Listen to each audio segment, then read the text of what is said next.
श्लोक महला पहला।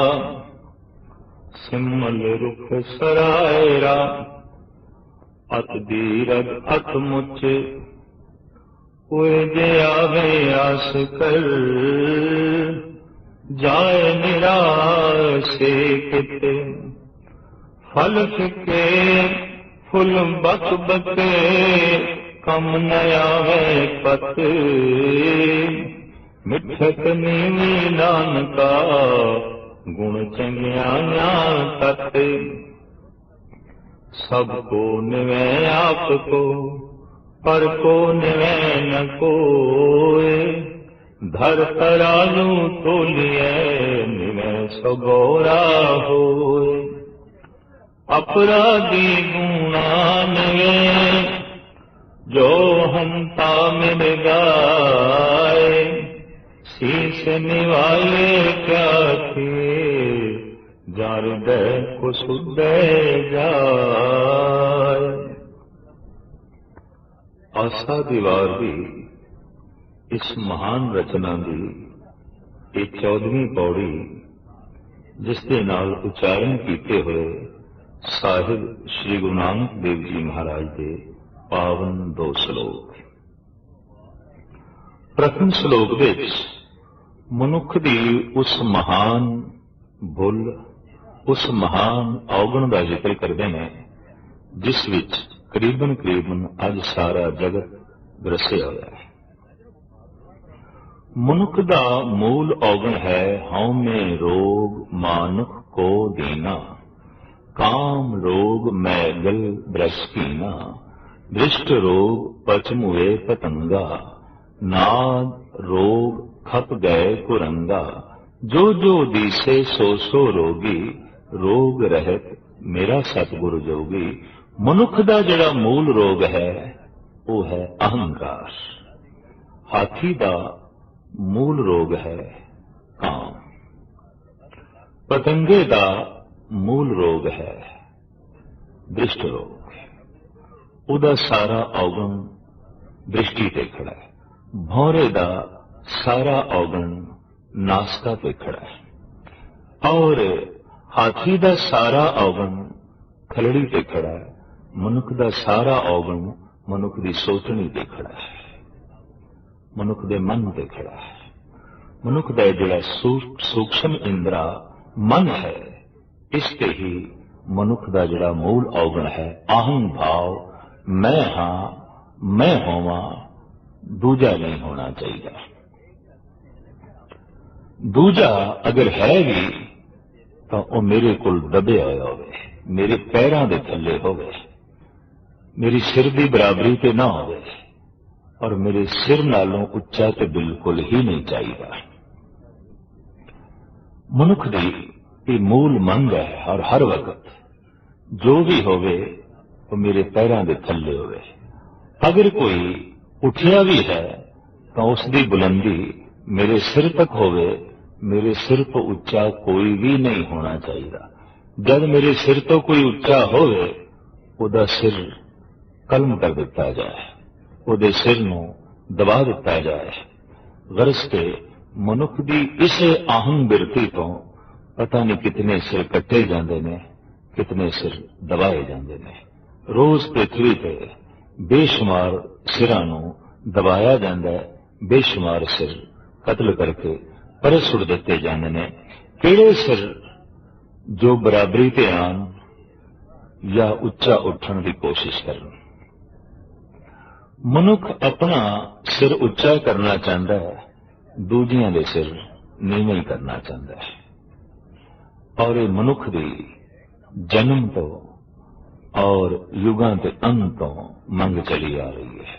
मूल औगण अहंग भाव। दूजियां दा सिर नीवा, मेरा सिर उच्चा। कि मंग अंदर हर एक दी यही है, मेरा सिर उच्चा होवे, मेरा सिर उच्चा होवे, मेरा सिर उच्चा होवे।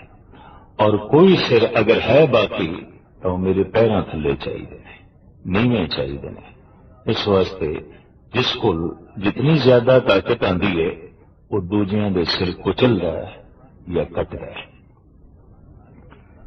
इस पृथ्वी के पता नहीं कितने सिर कटे जा चुके ने, कितने सिर कुचले जा चुके ने, कितने सिर दबाए जा चुके ने, और सिलसिला ये जारी है, खत्म नहीं होया। साहिब श्री गुरु नानक देव जी महाराज इस पावन पवित्र श्लोक में गुणां दा मूल गुण दसदे ने ते अवगुणां दा मूल अवगुण दसदे ने। सिरमौर अवगुण की है? अहं भाव। अगर अहंकार है, सिरमौर अवगुण है, तो फिर कुदरती गल है निर्माणता सिरमौर गुण होवेगी। तो साहिब कहने ने मिठत नीवी नानका गुण चंगियाइयां तत्त। चंगियाइयां दा तत्त निचोड़ मूल मिठत नीवी निर्माणता और मिठास, बोलां विच मधुरता और जीवन वर्तने विच निर्माणता। अगर जीवन विच सोचने विच निर्माणता है तो बोलां विच मधुरता होगी। अगर सोचने विच मन विच अहंग भाव है तो बोलां विच कठोरता होगी, बोलां विच सख्ती होगी। और कठोर बोल ते हिंसा करते हैं, कठोर बोल दूजे नूं चोट पहुंचाते हैं। कठोर बोल बोलण वाला महाराज कहते ने उत्ते वास्तविक मूर्ख ही हुंदा है। फिक्का मूर्ख आखिए पाना लै सजाए। सतगुरुदेव जी महाराज फरमान करते हैं मिठत नीवी नानका गुण चंगियाइयां तक। तमाम दैवी गुणां दी चंगियाइयां दा तक की है? मिठास, बोलां विच मिठास और सोचने विच निर्माणता। जैसे तिल्लां नूं निचोड़ के उन्हां दा तेल कढीदा है, बदाम रोगन फुल्लां दा सेंट कढीदा है, इस तरह दुनिया भर दीयां सारियां चंगियाइयां दा अगर कोई निचोड़ है तो वह है निर्माणता और बोलां विच मधुरता ते मिठास। संबंध टुटदे ने कठोर वचनां नाल। जैसे कठोर पत्थर नाल शीशा टुटदा है, कठोर वचनां नाल दिल टुटदे ने, कठोर वचनां नाल हृदय टुटदे ने। इस वास्ते वचनां दी कठोरता एक महान पाप है और इस पाप का उदय होता है अहं भाव तो, हंकार तो। सतगुरुदेव जी महाराज कहते ने ये गुण दैवी संपदा का तत्व है जिंदगी विच सोचने विच निर्माणता और बोलां विच मधुरता। इस तो उल्ट जिहड़ा हंकारी है उहदे वास्ते आपने जो बड़ा सुंदर एक प्रमाण दे के समझाया वो ऐसा सिमल रुख सराया अत दीरग अत मुच।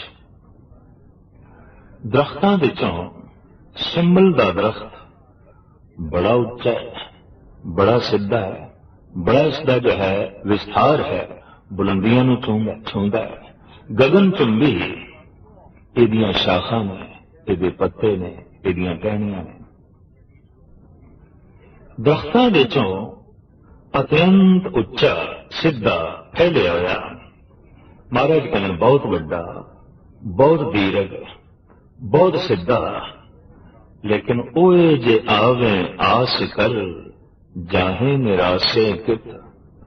दूरों उड़दे पंछी जे ए आस करके आवन ये दरख्त बहुत वड्डा है, ये दरख्त बहुत दीर्घ है, इहदियां शाखां गगन चुंबी ने।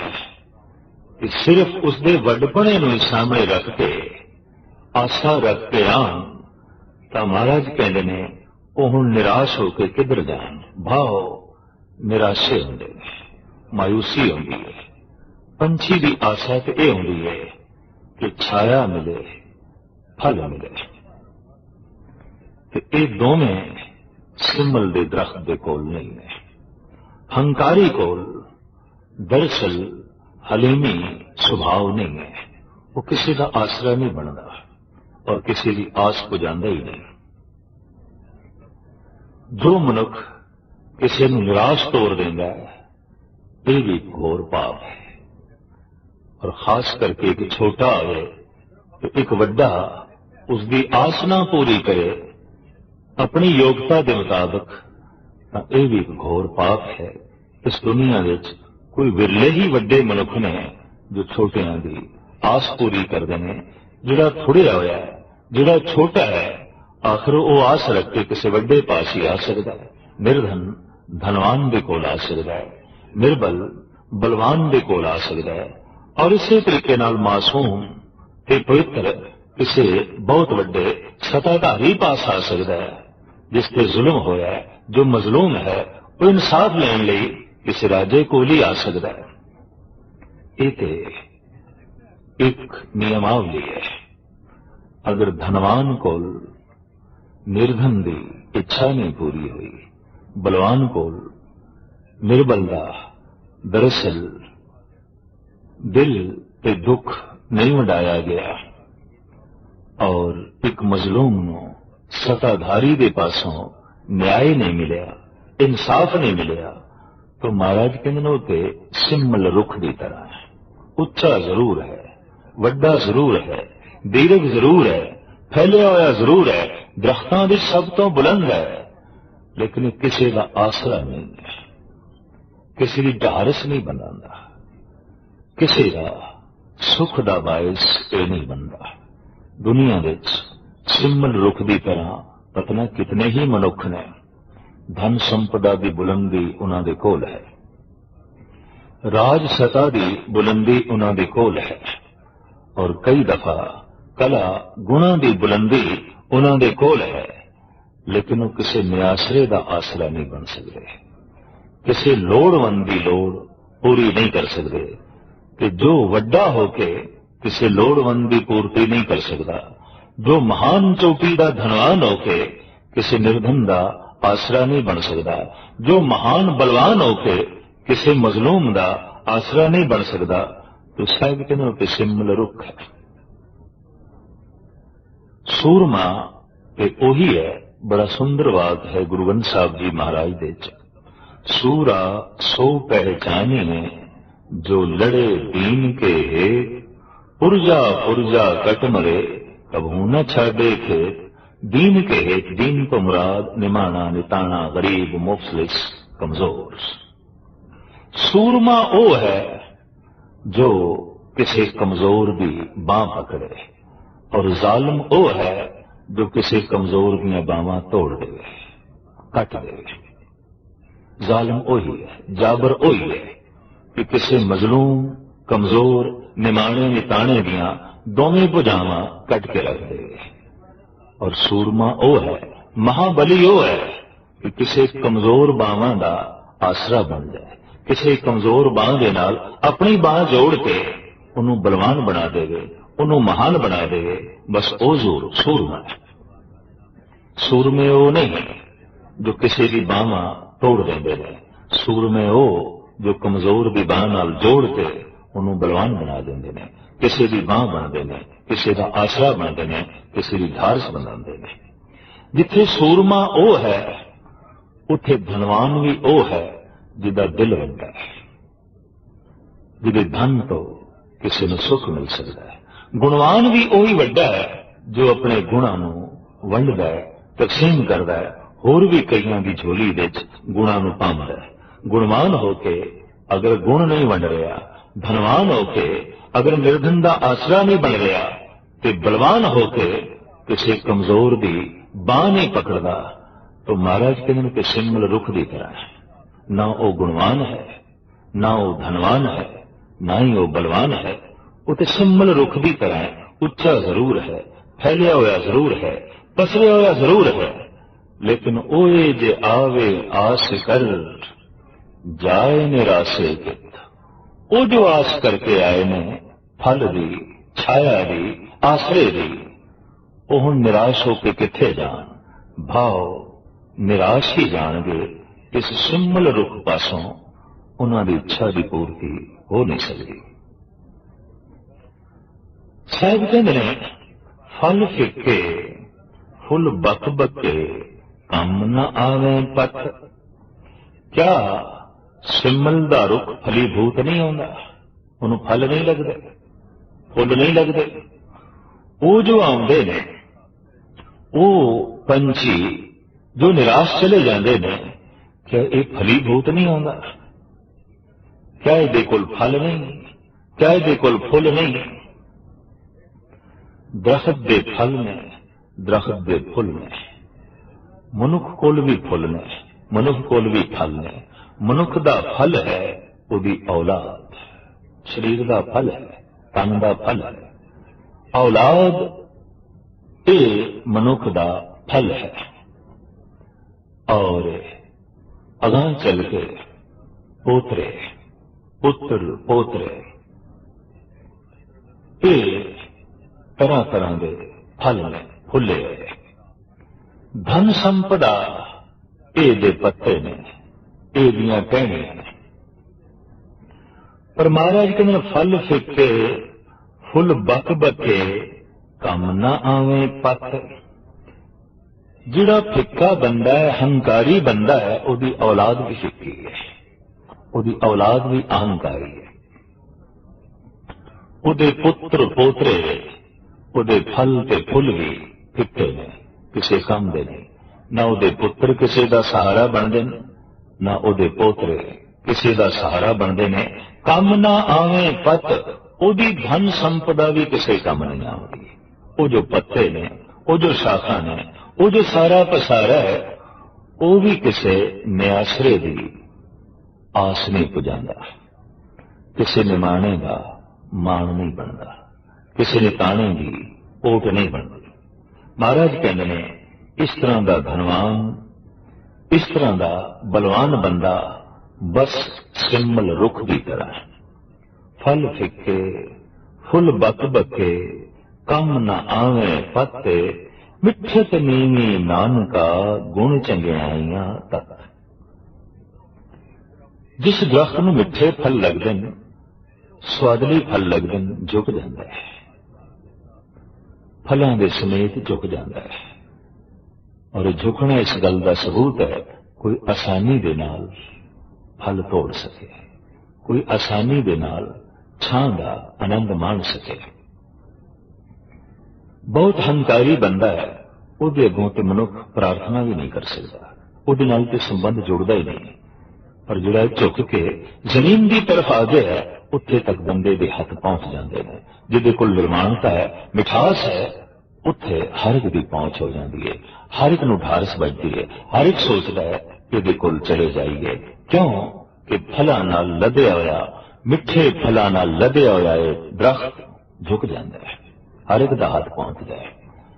वास्तविक धनवान वही है जो धन पाके झुक गया, गुणवान वही है जो गुणवान होके झुक गया। और सत्ताधारी ताकतवर बलवान वही है जो बल शक्ति पाके झुक गया।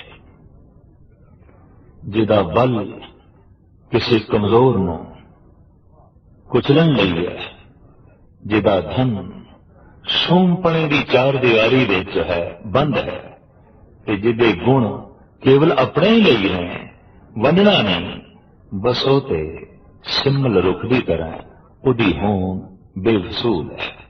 उहदा जमीन दे ते होना जमीन ते एक बोझ ही है और कुछ नहीं। न छां, न फुल, न पत्ते, न फल, किसी कम ही ये दरख्त नहीं आंदा। इन्हां सिमल रुखां की तरह पता नहीं पृथ्वी पर कितने मनुख घूम रहे हैं जो किसी काम दे नहीं।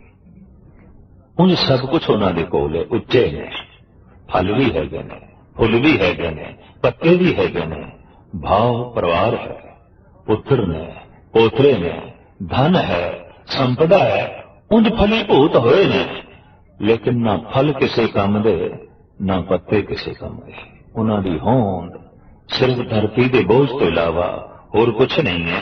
मिठत नीवी नानका गुण चंगियाइयां तत। सारियां चंगियाइयां दा निचोड़ तत मिठास ते निर्माणता। साहिब श्री गुरु नानक देव जी महाराज के बचनों विच थां थां ते निर्माणता ही डुलदी है। गुरु होण दा मान नहीं, अवतारी पुरुष होने का दावा नहीं, पैगंबरी पुरुष मैं हैगा ऐसा सतगुरु किधरे कहते नहीं। ऐसा ही नहीं आखते कि दुनिया माड़ी है, मैं चंगा हाँ, मैं महान हाँ, ऐसा भी गुरु नानक नहीं आखते। गुरु नानक तो ऐसा आखते हैं, हम नहीं चंगे बुरा नहीं कोए, प्रणवत नानक तारे सोए। इस जगत विच कोई बुरा नहीं, इस जगत विच असी चंगे नहीं। मैं चंगा नहीं, कोई बुरा नहीं। मैं चंगा नहीं, ये बहुत वड्डी निर्माणता, अहंकार खत्म। कोई बुरा नहीं तो घृणा खत्म, नफरत खत्म, प्रेम ही प्रेम। दरअसल दैवी गुणों की महान संपदा इसे गुण नाल प्राप्त होती है। मिठत नीवी नानका गुण चंगियाइया तक। अगां चल के सतगुरु कहते ने, सबको निवे आप को पर को निवे न कोई। हकीकत तो यह है, सतगुरुदेव जी महाराज कहते हैं कि लिखण दे झुकण दे इहदा भी अपना अपना एक अंदाज है। हकीकत यह है कि हर मनुख अपने लिए ही झुकता है। झुकण दे उसका भाव यह होता है कि मेरी कुछ पूर्ति होवे, और मैं इस वास्ते झुकना है कि सिर उच्चा कर सका। मैं इस वास्ते झुकना है कि मैं उच्चा हो सका। उदा झुकना भी उच्चा होने लई है। और हकीकत है कि जो इस तरह की झुकण की कला जानता है वो फिर ऊपर भी उठता है। जिहड़ा बीज धरती विच दफन नहीं होना चाहता, उहदियां शाखां आसमान नूं चुम भी नहीं सकदियां। कोई दरख्त अगर ये चाहता है कि मैं आसमान नूं छूना है, तो उहदियां जड़ां नूं पाताल नूं छूना पड़ेगा। जड़ां अगर पाताल नूं नहीं छूंदियां तो सिर आसमान नूं नहीं छू सकेगा। हकीकत है कि बहुत वड्डी जो है सच्चाई है। बहुत उच्चे उच्चे दरख्तां दीयां जड़ां बहुत गहरियां पाताल विच होंदियां ने। दुनिया विच ओही महान मनुख होए ने, ओही उच्चे मनुख होए ने जिहड़े झुके ने, और जितने ज्यादा झुके ने उतने ज्यादा उच्चे होए ने। महाराज कहते ने असली गल यह है कि हर बंदा अपने लिए झुकता है। सबको निवे आप को पर को निवे न कोई। दरअसल कोई किसी को नहीं निवदा, हर एक अपने लिए ही दूजे को निवदा है। अपनी होंद नूं सामने रख के, अपना स्वार्थ ही सामने रख के बंदा झुकदा है। पर हकीकत यह है, धर तराजू तोलिए निवे सो गौरा होए। तराजू नाल तोल के देखिए, जेड़ा पलड़ा झुक गया वो भारी है, वो महान है, वो वड्डा है। जेड़ा पलड़ा झुक गया उहदे च वस्तु ज्यादा है, उहदी होंद ज्यादा है, वो भारा है। दरअसल झुकण नाल ही मनुख महान होंदा है। इस वास्ते धार्मिक दुनिया विच सजदे महान हो गए। धार्मिक दुनिया विच सजदा उत्तम कर्म हो गया। मत्था टेकना एक महान रस्म प्रचलित हुई इस्लाम विच। बार बार सजदा करना, नमाज विच बार बार मत्था टेकी जाना, इसकी बहुत वड्डी महानता हो गई। और बार बार दा झुकना महज इसलिए है कि ऐ बंदे तू झुक, निर्वाणता सीख, गरीबी सीख। तेरा सिर ताई आकाश नूं छू सकेगा, पहले जमीन नूं छूए, पहले थल्ले झुके। तो महाराज कहते ने, धर तराजू तौलिए निवे सो गौरा होए। अपराधी दूणा निवे जो हंता मिर्गा। किसी दा ज्ञान कपट ते खड़ा हो सकता है, किसी दा दान अहंकार ते खड़ा हो सकता है, किसी की पूजा वहम ते खड़ी हो सकती है, और किसी भी ये मिठास, ये निर्माणता, ये झुकना पाप पे ही खड़ा हो सकता है। अगर एक काम चंगा करना है तो उसका आधार भी चंगा रखिए। कच्चियां बुनियादां पे पक्के महल उसारने बड़ी कठिन गल है, बड़ी औखी गल है। जे पक्के महल उसारने ने तो फिर बुनियाद भी पक्की चाहिए, वरना पक्के महल उसरने औखे हो जाएंगे। महाराज कहना अपराधी दूना में जो हंता मिर्गाए। कई दफा तो देखने दे आया कि अपराधी बहुत झुकदा है, गुनाहगार बहुत झुकदा है, और गुनाहगार इसलिए नहीं झुक रहा कि मैं गुनाहां दी पंड नूं सुटना है, वो जरा इस वास्ते झुक रहा है ताकि गुनाह दी पंड विच होर गुनाह पा छड्डां, गुनाह दी पंड नूं होर बारा करां, इहदे विच होर गुनाह पावां तो पंड दे विच होर कुछ भरन लई पंड नूं नीवां करना पैंदा, सिर नूं नीवां करना पैंदा। तो महाराज ने एक उदाहरण दिता है, जैसे कि शिकारी जदों हिरन दा किसी जंगली जानवर दा शिकार निशाना बनांदा है तो जमीन ते लेट जांदा है और शिश्त लांदा है, निशाना बनांदा है। हुण जमीन ते लेटना दरअसल ये जंगली जानवर नूं मत्था टेकना नहीं है, ये हिरना नूं मत्था टेकना नहीं है, ये हिरन की जिंद जान खोना है। उन्होंने निशाना बना के उन्होंने मौत के घाट उतारना है। किसी के अगों झुक के उन्होंने मौत के घाट भी उतारिया जा सकता है, किसी के अगों झुक के उन्होंने बहुत कुछ दिता भी जा सकता है, उन्होंने सम्मान दिता जा सकता है, आदर दिता जा सकता है, सुख दिता जा सकता है, सत्कार दिता जा सकता है, मान प्रतिष्ठा दी जा सकती है, पर झुक के अगले की जिंद जान खोई भी जा सकती है। जैसे कि शिकारी खो लेंदा है, जमीन ते लेट गया है, निशाना बनाया है, खिंच के तीर मारिया है, हिरन ढेरी हो गया है, तड़प के उसके प्राण निकले ने। इस जमीन पे जो झुकिया सी वास्तविक इसका झुकना भी मारना ही सी, अगले नूं जो है खत्म करना सी। तो किधरे ऐसा हो सकता है दान हंकार ते खड़ा होवे, ज्ञान कपट ते खड़ा होवे, ते निर्माणता बहुत वड्डी धोखे ते अपराध ते खड़ी होवे।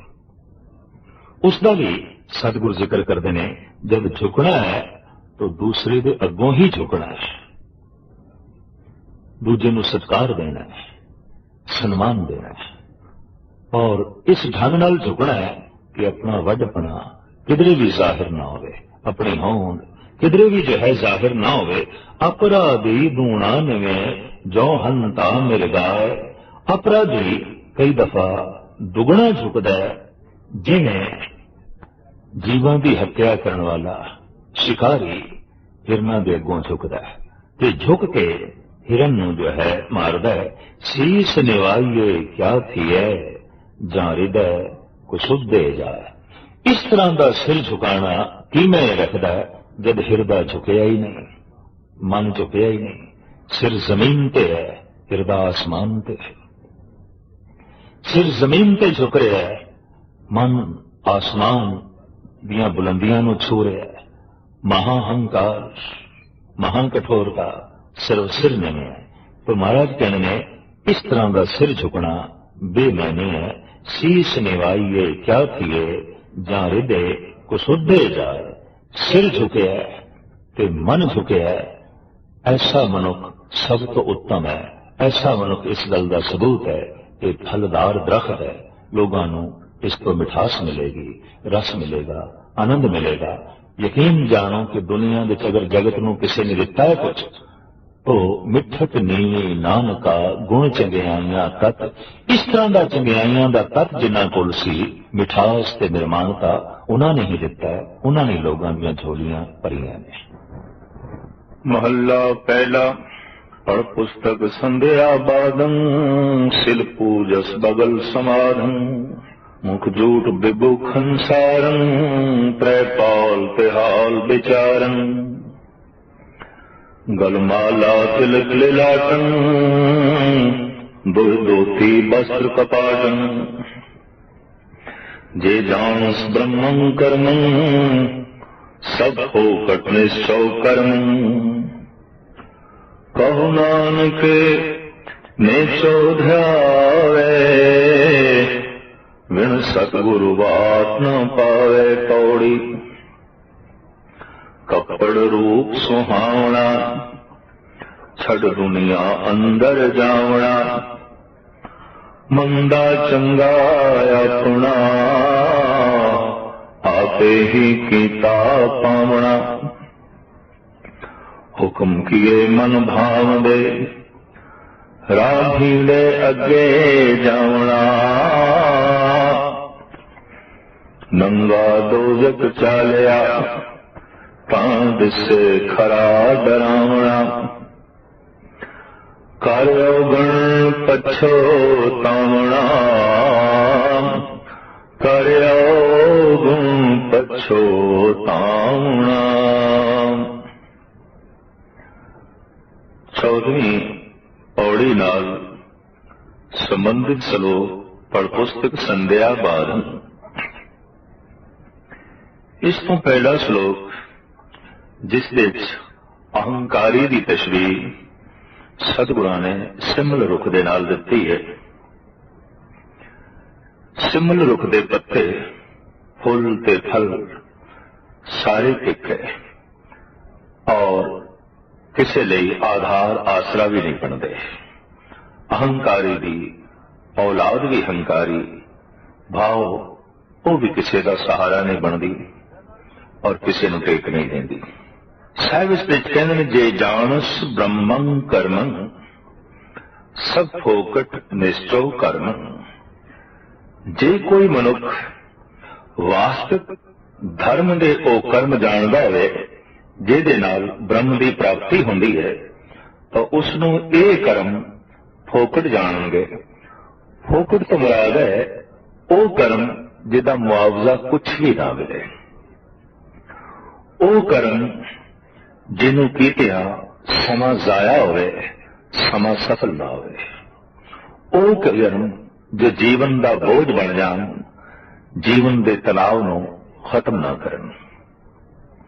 वो कर्म जो रस्ते का रोड़ा बन जान, मार्ग नूं साफ ना करन, सुथरा ना करन। तो ऐसे किड़े कर्म ने? भावनाहीन, यकीनहीन, श्रद्धा तो बिना, सूझते समझ तो बिना जितने भी कर्म किए जाएंगे वो बोझ ने। साहिब कहते ने, जो जो कर्म कियो लालच लग, कह तैं आप बंधायो। जिस कर्म दे नाल लालच जुड़ जाए, जिस कर्म दे नाल अहंकार जुड़ जाए, जिस कर्म दे नाल वासना जुड़ जाए, जिस कर्म दे नाल दुबदा जुड़ जाए, वो हर कर्म जीवन लई बोझ है। ये कर्म चाहे दुकान से बैठ के किया जाए, चाहे गुरुद्वारे बैठ के किया जाए। पढ़ पुस्तक संध्या बादन, सिर पूजस बगल समाधन। पुस्तकां नूं सामने खोल के पढ़दा है और पढ़न तो बाद वाद विवाद करता है, बहस मुबासे। पत्थर की पूजा करता है और सब कुछ करन लगे समाधि इंज लाउंदा है जैसे बगला, बगल समाधन। अखां उसने भी मीटियां आउंदियां ने और बदन उसका भी चिट्टा है। जिस वक्त वो अखा मीट के एक पैर देते खड़ा होता है, एक योगी लगता है, बाहरों एक तपीश्वर लगता है। पर उसके अंदर झाती मारी है कि तलाश शिकार मच्छी दी है। हू बहु पत्थर की पूजा करन लगे, धर्म ग्रंथों का पाठ करन लगे, वाद विवाद करन लगे, अंदर प्रबल वासना चल रही है, अंदर प्रबल तृष्णा चल रही है और धर्म ग्रंथ नाल कोई संबंध नहीं, अंदर भरोसा ज्ञान ते श्रद्धा नहीं। शायद कहने ये समाधि बगल समाधि है और इस नाल समा जाया करना है, समा सफल नहीं।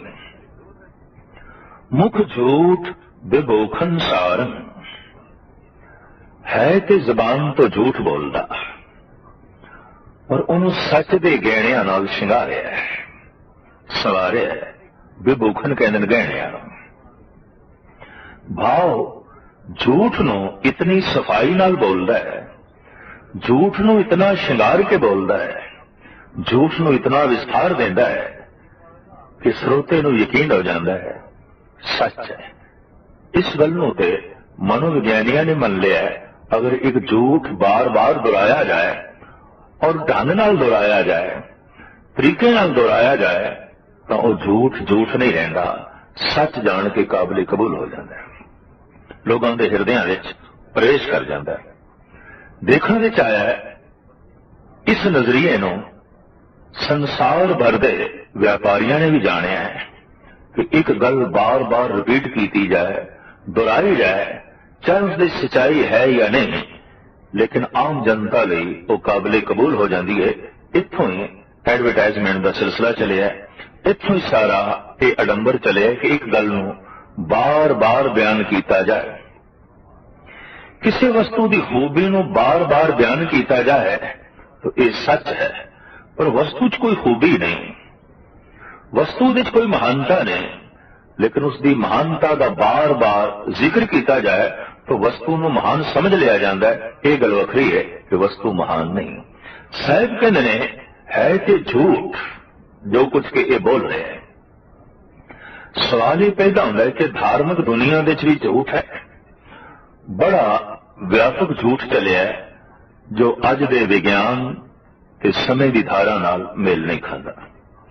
बेशतर ऐसिया गल्लां ने, ऐसिया कहानियां ने जिन्हों अज का विज्ञान रद्द करता है, अज का समा नाल चलता नहीं। लेकिन फिर भी अगर कोई हिरदे उसनों तस्लीम करते हैं तो महज इस बिना ते कि उन्होंने इतना दोहराया गया और ऐसे सोहने ढंग नाल दोहराया गया है कि जगत लई वो काबिल कबूल हो गया है। मुख झूठ विभूखन सारन है ते झूठ जो मुंह विच बोल रहा है, पर उन्होंने सच दे गहने पवा दिते गए ने।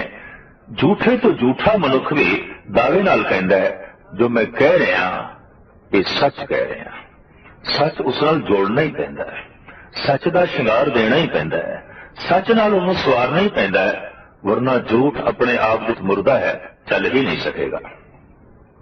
साहिब कहते ने पत्थर की पूजा, धर्म ग्रंथों का अध्ययन और बगले की समाधि, मुख विच झूठ लेकिन सच दे गहणियां दा शिंगार, ते फिर त्रैपाल ते हाल विचारन। त्रैपाल तै तीन पैर जिन्हों तिपदा कहते हैं। गुरु ग्रंथ साहब जी महाराज दे इस तरह के पदे आए ने, एक पदा, दो पदा, तिपदा, चौपदा, पंच पदे हता ते अष्टपदियां। किसी एक ख्याल नूं अठ पैरां ते तोड़ना उन्होंने अष्टपदी कहते ने, उन्होंने तीन पैरां ते तोड़ना त्रैपाल या त्रिपदा। तीन पदियां वाली ये गायत्री जिसका जाप, जिसके मंत्रों का उच्चारण जगत विच बड़ा पवित्र मनिया जाता है, महान मनिया जाता है।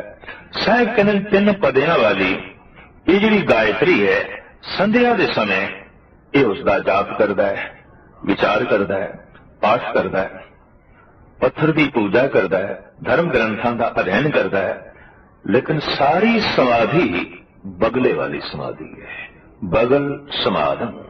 इस तो इलावा गल माला तिलक लिलाटन। माला गल विच पांदा है, मत्थे पे तिलक वह धारण करता है और माला से हाथ विच फेरन लई गल विच पा लई है, सिर्फ इस वास्ते कि माला धर्म का एक चिन्ह है। धार्मिक दिखाई दे जाना एक श्रृंगार है, तो धर्म की दुनिया दे बड़े श्रृंगार ने, और श्रृंगार करके ही बहुत सारे लोग धार्मिक बने हुए ने। ये श्रृंगार एक पासे कर दईए कि मनुख का धार्मिक होना इंज बह जाएगा जिवें बरसात विच कच्चा रंग बह जाता है। साहिब कहन गल माला तिलक लिलाटन, गल विच रुद्राक्ष दी या तुलसी की माला पहनी हुई है, मस्तक से तिलक लाया हुआ है, दो धोती वस्त्र कपाटन। नियम पूर्वक धोतियां दो रखिया हुई ने, और वेदां का पाठ करन लग्या रेशमी कपड़े पहन लेंदा। रेशमी कपड़ियां नूं पावन मनिया गया, पवित्र मनिया गया। जबकि देखा जाए हजारों कीड़ियां नूं मार के थोड़ा जिहा रेशम प्राप्त होता है और उस रेशम के वस्त्र बनते हैं। किस नाल ते रेशम नूं पावन आख्या है, पवित्र आख्या है, इसका कुछ विज्ञानक तक सामने नहीं आया। पवित्र जान के पहनदा है रेशमी कपड़े, धोतियां दो रखदा है, सवेरे होर शामी होर, मत्थे ते तिलक लांदा है, सारे इस तरह के कर्म करता है। साहिब श्री गुरु नानक देव जी महाराज आखिर विच फरमान करते हैं, जे जानस ब्रह्मं कर्मं, जे ब्रह्म की प्राप्ति का एक कर्म जानता होवे तो उसके सामने सब फोकट निश्चो कर्मं, ये स्पष्ट हो जाएगा कि ये सारे कर्म फोकट ने, फिजूल ने, व्यर्थ ने। तो सार्थिक कर्म केड़ा है? जिहदे कीतियां ब्रह्म की प्राप्ति होवे, ईश्वर की प्राप्ति होवे, अगर ये व्यर्थ है तो साहिब कहते ने, कहो नानक निहचो ध्यावे, निश्चय नाल प्रभु दे ध्यान जोड़े। और गल स्पष्ट हो गई निश्चय की। पत्थर की पूजा अगर निश्चय बढ़ा गई है तो उस निश्चय का सदका सारा संसार उस लिए परमात्मा की मूर्ति होवेगा। निश्चय बढ़ गया है वेदां का पाठ करदे आया तो सारा संसार उस लिए धार्मिक ग्रंथ हो गया। निश्चय बढ़ गया प्रभु विच तो सारे गुण परमात्मा दे उहदे कंठ दा हार बन जाणगे, माला बन जाणगे। अगर निश्चय पूरा हो गया तो उन्होंने हर पासे गायत्री का जाप होंदा दिखाई देगा। भाव परमात्मा के बोल तो किथे नहीं निकले हुए, किस थां ते प्रगट नहीं, किस थां ते लिखे हुए नहीं, उन्होंने हर थां लिखे हुए दिखाई देंगे। गुरु ग्रंथ साहब जी महाराज विच तदी एक अरदास है और अरदास ये है, डोलन ते राखो प्रभु नानक दे कर हथ। हे प्रभु अपना हस्त मस्तक ते रख ताकि मन डोले ना, मन विच निश्चय बनिया रहे। अक्सर देखने विच आया है कि जद मनुख का निश्चय डोलदा है, शक प्रबल होता है, पिछे मुड़ जाता है। जद श्रद्धा बनती है, निश्चय टिकता है कि थोड़ा जिहा अगे जाता है। सारा जीवन इस तरीके नाल बतीत हो जाता है, शक श्रद्धा, शक ते श्रद्धा। श्रद्धा पैदा हुई एक कदम अगे और शक पैदा होया एक कदम पिछे। जगत विच ऐसा भी कुछ है जिस नाल श्रद्धा बनती है, पर जगत विच ऐसा बहुत कुछ है जिस नाल शक बनता है। संसार नूं पढ़िए, संसार के हालात का अध्ययन करिए, संसार विच जो कुछ हो रहा है इस सब कुछ नूं वेख के, पढ़ के, सुन के शक बनता है। धार्मिक मंदिर विच चले जाते हैं, धार्मिक ग्रंथ का पाठ पठन करते हैं, थोड़ा जिहा निश्चय बनता है, थोड़ी जिहा श्रद्धा बनती है, ते जीवन सारे का सारा शक ते श्रद्धा विच बतीत हो जाए। एक कदम अगे ते एक कदम पिछे, इस तरह का मनुख अंतिम समय तक भी किधरे पहुंचेगा नहीं। यही कारण है कि धार्मिक दुनिया में विकास नहीं हो रहा।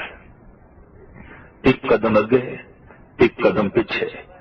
जितने छेती तो छेती धनवान पैदा हो रहे हैं, गुणवान पैदा हो रहे हैं और राजनीतिक पैदा हो रहे हैं, भगत नहीं पैदा हो रहे।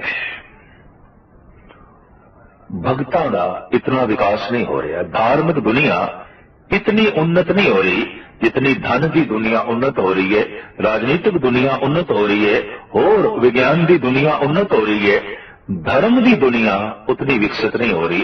उसका मुख्य कारण यह है कि शक ते श्रद्धा, शक ते श्रद्धा, एक कदम अगे एक कदम पीछे। अगर जीवन भर ऐसा होता है तो मनुष्य किधरे भी नहीं पहुंचता। यही कारण है कि देखा जाता है 40-40 साल तो जिन्होंने धार्मिक साधना करदिया हो गए ने, धार्मिक मंदिरों विच अपना सिर रगड़दिया हो गए ने, वो भी किधरे पहुंचे नहीं। अज तो 40 साल पहले जिथे सन अज भी उत्थे ने। और आम तबके च अगर नास्तिकता जन्म लेंदी है तो उन्होंने मनुखों को वेख के जन्म लेंदी है जो 40 साल हो गए ने एक कदम भी अगे नहीं चले, लेकिन चले बहुत ने, हजारां कदम चले ने, लेकिन इस ढंग नाल चले ने कि एक कदम अगे एक कदम पिछे, थके ने, टुटे ने, बहुत कुछ किया है, लेकिन विकास नहीं होया, उन्नति नहीं हुई। कुछ अगे खिंचदा है तो कदम अगे, पर कुछ पीछे भी खिंचदा है। संसार पीछे है, निरंकार अगे है, ते खिंच दोहां दी बराबर है। बिल्कुल जैसे एक मनुख दे नाल ऐसा रसा लपेट दईए ते उन्होंने दोहां दिशावां तो खिंचीए और पूरी ताकत नाल खिंचीए और बराबर दी ताकत नाल खिंचीए, बेचारा टूट जाएगा, रेजा रेजा हो जाएगा, पहुंचेगा किधरे नहीं। तो दोहां दी खिंच दे च मनुख जकड़े आ गया है। संसार दी खिंच, निरंकार दी खिंच, परमात्मा दी पकड़ ते संसार दी पकड़, और दोवें पकड़ बराबर दियां ने। थोड़ी जिहां भी प्रभु दी प्रगट अगर तेज हो गए, ज्यादा हो गए, तो मनुख अगे लंघ सकता है, धार्मिक दुनिया में अगे लंघ जाएगा। पर एक पकड़ इतनी बराबर है कि जितनी परिवार की पकड़ उतनी ही निरंकार की प्रगट, जितनी निरंकार की जो है पकड़ है उतनी ही संसार की पकड़, जितनी करतार की पकड़ है उतनी ही बाजार की पकड़। और इस पकड़ दे दोहां दिशावां की खिंच दे मनुख का भरता हो गया है, मनुख का कचूमर निकल गया है और एक किधरे पहुंचता होया दिखाई नहीं दे रहा। साहिब कहते ने, ऐ मनुख, जिस नाल तेरा निष्ठा डोले उस तो बचन की कोशिश कर, ते जिस नाल तेरा निष्ठा वधे उस दे नेड़े आ। सत्संग का मतलब ही इतना ही है, रोज रोज सत्संग इहदा इन्ना ही मतलब है कि अपने निश्चय में वधा। सत्संग का फल मिल रहा है, असी इसे पैमाने नाल नाप सकते हैं कि श्रद्धा वध रही है कि नहीं। अगर वध रही है तो सत्संग का फल नाल दे नाल मिल रहा है। अगर श्रद्धा वध रही है तो सुने हुए कीर्तन का, कीते हुए पाठ का फल नाल दे नाल मिल रहा है। श्रद्धा का वधना ही सत्संग का जो है फल है। इस वास्ते साहिब कहते ने, कहो नानक निश्चो त्यावे विण सतगुर वाट ना पावे। पर निश्चय की यह वाट, भरोसे का यह मार्ग, श्रद्धा का यह मार्ग बिना गुरु की संगत तो प्राप्त नहीं होगा, बिना सत्संग तो प्राप्त नहीं होगा। निश्चा सत्संग दे ही मनुख का जो है बजदा है। जिथे सत दी विचार, जिथे सत दा चिंतन, जिथे सत दी प्रेरणा होवे, उस माहौल विच मनुख रोज जावे ते निश्चा वधदा जावेगा। कुछ दिन नागा पावे तो कई दफा बनिया होया निश्चा भी डोल जाता है। रोज रोज भोजन चाहिए मनुख नूं, रोज रोज पानी चाहिए, रोज ही हवा चाहिए, हर वक्त चाहिए है। हू बहो सत्संग भी चाहिए है। ऐसा स्थान जिथे जाके मनुख की श्रद्धा विकसित होवे, ते श्रद्धा का विकास ही धर्म का विकास है। श्रद्धा का बज जाना ही धर्म की जो है प्राप्ति है। तो साहिब कहने, कहो नानक निश्चो ध्यावे विण सतगुर वाट न पावे। पर निश्चा और ये भरोसे का मार्ग बिना गुरुदेव तो प्राप्त नहीं होने लगा। इन्हां दो श्लोकां दे नाल संबंधित पौड़ी ये है, कपड़ रूप सुहावना छड़ दुनिया अंदर जावना। भावें शरीर का यह चोला बहुत खूबसूरत है, बहुत खूबसूरत है, बड़ा प्यारा है, और सब तो ज्यादा पकड़ भी इसे चोले दी। और इस चोले दिते होर कपड़ियां दे चोले पा ले जान तो यह रूप होर सुहावना हो जाता है। देखने दिख आया है कि मनुख का सारा स्वप्न कपड़ियां दे आसरे ते खड़ा है। और यही कारण है कि मनुखी दुनिया विच नवे तो नवे फैशन पैदा होंदे ने, नवे तो नवे कपड़ियां का जो है सिलसिला जन्म लेंदा रहिंदा है। महज इसलिए कि कपड़ियां दे नाल सुंदरता वधदी है। पर साहिब कहते ने, ये ठीक है कि रूप अति सुहावना है, अति सुंदर है। जितना जीवन है उहदे च मनुख सारियां नालों खूबसूरत है। इतना खूबसूरत हाथी घोड़े नहीं है, इतने खूबसूरत पशु पक्षी नहीं ने, परिंदे चरिंदे नहीं ने, जल जंतु थल जंतु नहीं ने, जितना कि मनुख है। परिपूर्ण परमात्मा ने इनू बनाउण लग्या, इनू सजाउण लग्या विशेष तरह की कारीगरी तो कम लिया, विशेष रहमत की है, विशेष बख्शिश की है। ये संपूर्ण और विकासशील शरीर है। पर साहब कहने इहदी पकड़ नहीं चाहिए। क्यों? छड़ दुनिया अंदर जावना, ये चोला छड़ना पैंदा है। हाँ, इनू वरतना है, इहदा इस्तेमाल करना है, इहदी पकड़ नहीं। जितनी ज्यादा पकड़ होगी, छड़न लग्या उतना ही ज्यादा दुख होगा, त्यागन लग्या उतना ही ज्यादा परेशानी होगी। जिन्हां दे अंदर जीवन का बड़ा प्रबल मोह होंदा है, बड़े दुखत मरदे ने। उन्हां दी मौत बड़ी दुखत होंदी है, उन्हां दी मौत बड़ी भयानक होंदी है। ते जिहड़े सोचते ने बस इस जीवन का सिर्फ इस्तेमाल ही करना है, इहदी सिर्फ वरतों ही करनी है, ये एक ऐसे वाहन की तरह है जिहदे ते असवार होकर परमात्मा तक पहुंचना है, ईश्वर तक पहुंचना है। ऐसे मनुखों लिए शरीर का चोला त्यागना कोई कठिन नहीं होता, बल्कि भगत कबीर ते कहते हैं, जिस मरने ते जग डरे मेरे मन आनंद, मरने ही ते पाइए पूर्ण परमानंद। आप कहते मरना मेरे लिए दुख नहीं है। जीवन की सफलता ही इस गल विच छुपी पई है कि क्या मरण विच खुशी मिलेगी इस मनुख नूं। अगर मरण विच खुशी नहीं, मरण विच सुख महसूस नहीं हो रहा, मौत काबिले कबूल नहीं हो रही, तो समझ लेना चाहिए जीवन ढंग नाल बतीत नहीं किया, जीवन सफल नहीं हो गया। जीवन विच अजे कुछ करना बाकी है। फिर जिसने परमात्मा नूं प्राप्त कर लिया उन्हें सब कुछ नूं प्राप्त कर लिया, जिन्हें परमात्मा नूं प्राप्त कर लिया उन्हें अपना घर प्राप्त कर लिया। और जो घर तक पहुंच जाता है उन्होंने फिर वाहन की लोड़ नहीं पैंदी, वाहन बाहर खड़ा करना पैंदा है। फिर वाहन नूं अपने कमरे विच नहीं ले जाईदा, उन्होंने बाहर खड़ा करना पैंदा है। फिर शरीर के चोले की पकड़ नहीं रह गई, क्योंकि परम धाम तक पहुंच गए। तो कबीर कहते जिस मरने ते जग डरे मेरे मन आनंद, मरने ही ते पाइए पूर्ण परमानंद। साहब कहने ये चोला भावे बड़ा सुंदर है, बड़ा सुहावना है, लेकिन छड़ना पैंदा है। ऐसा सतगुरु इस वास्ते आखिर है कि इस ढंग नाल जीवन बतीत कर कि छड्डण लग्या दुख ना होवे, त्यागण लग्या बेचैनी ना होवे। और होर भी सुन ले, मंदा चंगा अपना आपे ही कीता पावना। जो कुछ तो चंगा ते माड़ा कीता है, इहदा फल दूजे तीजे चौथे पंजवें नहीं भोगणगे, तू ही भोगेगा। और गुरु ग्रंथ साहब जी महाराज की बाणी का फरमान है, मनुख तत छिन्न कर्मां का फल भोगदा। तत छिन्न ऐ कर करे सो ऐ कर पाए, एक हाथ नाल करे दूजे नाल प्राप्त कर लवे। जैसे कोई मनुख अग दे हाथ पावे तो हाथ दे पांदे ही हाथ जलदा है, पीड़ा होंदी है, तकलीफ होंदी है। ये थोड़ी है कि अग दे हाथ अज पावे ते पीड़ा कल होवे, अगले जन्म दे होवे, एक साल बाद होवे। नहीं, तत्छिन पीड़ा होंदी है।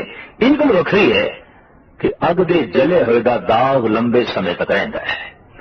कीते हुए कर्म का फल ते मनुख उस वक्त भोगदा है, लेकिन उसके संस्कार नाल चलते हैं, उसकी रेखा जो है नाल चलती है। एक शुभ कर्म मनुख ने कीता है तो अंदर हुलास पैदा हो जाता है, खुशी पैदा हो जाती है। ये इसमें इस ढंग नाल बयान करिए, जिस कर्म नाल खुशी मिली है, हलेमी मिली है, प्यार मिले है, आनंद वधे है, सुख वधे है, बस उसे ही कर्म नूं शुभ कर्म कहना चाहिए। जिहड़ा कर्म बोझ बन गया है, तनाव नूं जन्म देंदा पिया है, बेचैनी पैदा कर गया है और भार बन गया है, बस वही कर्म अशुभ है। सही मायने वास्तविक गल यही है कि जिहड़ा कर्म बोझ बन जाए और अशुभ कर्म बोझ बन जाए, तो अशुभ की है किसी लिए ऐसा कुछ करना जो अशुभ होवे, जो अशुभ दूजे नहीं है। भाव मेरे बोल तो, मेरे कर्म तो, मेरी सोचनी तो किसी का अहित हो जाए, किसी का नुकसान हो जाए, बस यही अशुभ कर्म है। कि किसी का नुकसान दरअसल पहले अपना ही नुकसान है। किसी के घर नूं अग लाण लग्या पहले अग अपने हाथों च रखनी पैंदी है। किसी नूं पीड़ित करन लग्या पीड़ित पहले अपना हिरदा हुंदा है। तो साहिब श्री गुरु नानक देव जी महाराज का फरमान, जो तू चंगा कीता है, जो तू माड़ा कीता है, इहदा फल तू आप भोगेगा, आप प्राप्त करेगा। हुक्म किए मन भावदे राह भीड़े अगे जावना। जो मन ने आख्या वही हुक्म कीता है। जो मन ने चाहा जगत विच ओही पदार्थां दे भोग भोगे। साहिब कहते हैं ਉਹਦੇ ਲਈ अगला पैंडा दुखदाई हो जाएगा। क्यों कि मन की चाहत वेखण विच आई है 99% माड़ी है। मन दे फुरने 99% चंगे ने, किधर एक अध फुरना चंगा पैदा होता है, बाकी सारे अनर्थ ते जो मन दे फुरनिया के अधीन चल पे है। जो मन ने आख्या है वही करना है, जो मन कह रहा है वही खाना है, वही पीना है, वही भोगना है, वही कुछ करना है। तो साहिब कहते हैं इस तरह के बंदे लिए अगला रास्ता बड़ा दुखदाई हो जाता है। हुक्म किए मन भावदे राह भीड़े अगे जावना। नंगा दोजक चालिया तां दिसे खरा डरावना। इस तरह का पुरुष है दरगाह विच नंगा जाता है और प्रभु उसनों दोजक की अग विच साड़दा है। नंगे तो मुराद है कि जेड़े कर्म इसने कीते ते कर्मां ते पर्दा पाया जगत नूं पता ही नहीं चलेगा। साहिब कहते हैं हुण अगे नंगा जा रहा है, क्योंकि अगे हुण कोई पर्दा नहीं कि कीतिया होया ते पर्दा पा सके। कीता होया सब कुछ सामने आ गया। अंतिम समय शरीर नूं दफन कर दिता जाता है या जला दिता जाता है। अगे जो जाता है वो संस्कारां दा ढांचा जाता है। जीवन भर जो कुछ कीता है वो नाल लिखिया है, मिटदा नहीं है। महाराज कहते काया कागद मन परवाना, सिर के लेख न पढ़े ही आना। बड़े बड़े ग्रंथ पढ़ लेना है, बड़िया बड़िया किताबां पढ़ लेना है, पर सिर के लेख तेन पढ़न की जात ही नहीं आई। महाराज कहते हैं दरगे पढ़िए तीने लेख, खोटा काम न आवे वेख। दरगाह विच ये तिन्ने लेख पढ़े जाणगे जो तू बोल के कीते, जो तू सोच के कीता और जो तू हथा पैरां नाल कीता। इन्हूं वाचक कर्म कहते हैं। शरीरक कर्म, वाचक कर्म, मानसिक कर्म, ये तीन तरह के जो लेख तू लिखे ने दरगाह विच सारे पढ़े जाणगे, वाचे जाणगे। ये गल वखरी है कि तू अपनी सोचनी ते पर्दा पाया, तू अपनी कीतियां ते भी पर्दा पाया और तू अपने बोले हुए ते भी पर्दा पाया। लेकिन ये शरीर का पर्दा और ताकत का पर्दा, धन का पर्दा, शक्ति का पर्दा, एक कबर विच या चिता विच दफन हो जाना है, जल जाना है। तो साहब कहते नंगा दोजक चालिया तां दिसे खरा डरावना। अगां चल के इंज डरावना प्रतीत होता है ज्यों डरना खेत माहे डराया। जिवें खेत विच एक चोला टंग देंदा है पुराना किसान, पर उहदे च जिंद जान ते नहीं आउंदी, वो सिर्फ पंछियां नूं डराउण दी खातर होंदा है। ऐसा मनुख जब पर्दा उसका उगड़ जाता है तो जगत लिए डरावना होता है, बिल्कुल डरावना। उस तो भय लग रहा है क्योंकि पाज उगड़ गया है। और दरगाह विच प्रभु दे इंसाफ विच ये पर्दे रहणगे नहीं। साहिब कहते ने कर अवगुण पछोतावना। आखिर इस तरह के अवगुण करके अखीर विच पछतांदा है। पश्चाताप, पिछे ताप करना, ये कोई सियाणप नहीं। हर मनुख पश्चाताप करता है करके, लेकिन प्रथम ताप, पहल ताप करने तो पहले सुचेत हो जाना। कीता अजय नहीं लेकिन सुचेत हो गया, इन्हों कहते प्रथम ताप। लेकिन कर चुके हैं तो फिर ताप पैदा हुआ है, इन्हों कहते पश्चाताप, पश्चात ताप, पिछे ताप पैदा होना, पिछे अफसोस पैदा होना।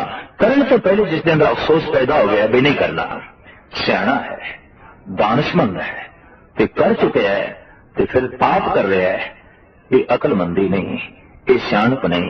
साहिब कहते ने कर अवगुण पछोतावना, इत्थे पश्चाताप कर रहा है और पश्चाताप उसनों करना ही पेगा जिहदे कोल अवगुण ने और जिहड़े अवगुण ने वो लंबे समय तक छुपाए नहीं जान सकणगे आखिर एक दिन बाज